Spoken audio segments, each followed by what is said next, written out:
We are on the start of the day of questioning of Donna McLean, a Soraki. I'm joined by Dave Smith from the Blacklist Support Group. Good morning, Tom. Good morning, Dave. And look at these lovely new microphones you've got. Excellent. I mean, they're not like genuinely new, as you can tell by the second-hand nature of them. But Dave's just informed me, as a sound tech, he's willing to take over all the audio issues that we've got with the broadcast. So if anybody's had any problems with the audio in the past, any future problems will be down to Dave. Which is going to sort out all of. So we're about to hear from Donna. Donna has written a book about her experiences of being deceived by an undercover police officer, Small Town Girl. Small Town Girl. Have you read it? I make an appearance in it. You do make an appearance in it, yeah. Should we just get, what can we expect to hear from Donna today? I think we're going to get what we got. Inspiration, I think. Like all of the women activists who've given evidence, it's just, there's going to be times when we're appalled by the treatment. There are going to be times when we're inspired by the work. I do. One of the things that I have felt the more I watch the women activists being questioned is it's unnecessary. Actually, the police have admitted it. They've paid out compensation. They've made a public apology, and yet they're being asked the most intrusive, really personal questions, and really intimate questions about their private life and about their mental health. And quite honestly, I don't think it's needed. Once the police have made the apology and accepted it, certain parts of what they're being grilled on, which is quite clearly traumatic. Very clearly. It's traumatic watching it, let alone actually being in a witness box, being asked the questions. I think, if the inquiry was genuinely concerned for, the trauma of the victims, then it could pretty much just accept, on the whole, accept that stuff went on, and just whatever the women have written in their witness statement is true and correct. I find it nonsensical. I mean, if someone wants to make a point about it, and but I think the women should be given the option, to be honest, because otherwise I think it's very painful,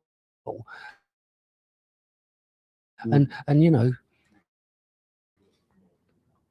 It's particular lines of questioning, isn't it? I mean, I think there's one thing to be said about some of the questions around, like, kind of, how did he behave? What did he do? What was his role? Where was he? Was he with you when this happened? Blah blah blah, and so forth. There's another where we were taken through, like, the blow by blow sort of nature of the first time they had sex. And I mean, in some cases, I'm thinking of Jessica and Andy Coles, where there was a lot of questions about, so where were you lying in the bed exactly, and which is despicable of him, given that everybody else, including his employers, the Metropolitan Police, have accepted of his sexual abuse. But I mean, we saw it with Alison about Mark Jenner, kind of that first night, him staying over, and there's these deeply personal questions going right back to Madeline in phase 1 of tranche 1, who was phase 2 of tranche 1. The specific details of where so you sat on his lap, and then you sat on the arm of the chair, then on his lap, and this sort of this forensic sort of approach to the. It's almost, I mean, to use a well-known phrase, it's almost slut shaming. It's the kind of stuff that rape victims get in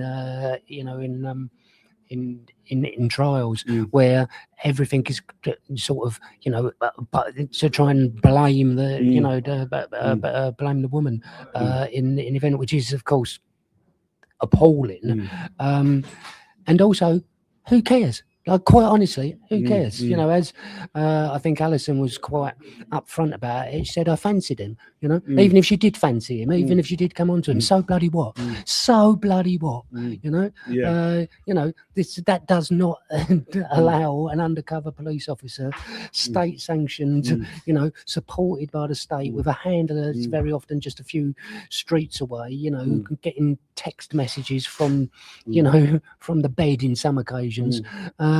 It's like, fucking appalling. It is fucking appalling. Well, it's only a short broadcast because we will be going in fairly soon. Today's proceedings will be live streamed with a 10-minute delay as usual, so you'll be able to tune in from 10:10. The link to the broadcast from the Undercover Police Inquiry is in the comments. Just before we do go in, is there anything you want to kind of say about what we might expect from in terms of the questioning, some areas people should look out for? I'm hoping the questioning is going to be about the famous party where Carlo Saraci, the undercover police officer, proposed marriage to Donna, but at the same party managed to suggest to a number of anti-racist activists there that they should go and firebomb a charity shop owned by an Italian fascist that was just round the corner, you know. And we've heard a lot about this night from numerous witnesses: Dan Gilman, Joe Batty. Somebody else as well. Frank Smith. Frank Smith, yes. So, I mean, we've come at this from all angles. I mean, Carlo Saraci will be giving evidence himself next week. And I know he'll be giving evidence for 4 days, though often the inquiry doesn't use the full 4 days. It's something that's definitely going to be brought up with him then. Any other topics? Well, blacklisting, obviously. Yeah. it's one of our topics. You know, as Joe Batty talked about last week, is because of what's on his police file now, and because of what's been, quite clearly shared when, in certain roles are vetted roles. Well, vetting. UK security vetting is a government department run by the Cabinet Office, funded by the Cabinet Office.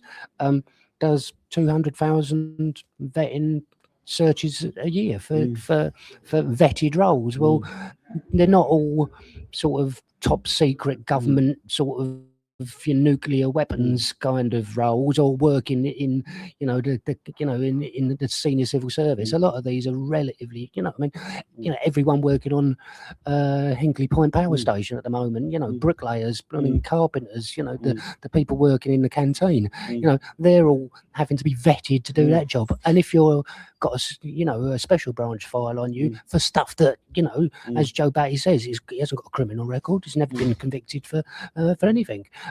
Yeah, because these undercover coppers are exaggerating stuff and writing crap about you, you can't end up getting a job.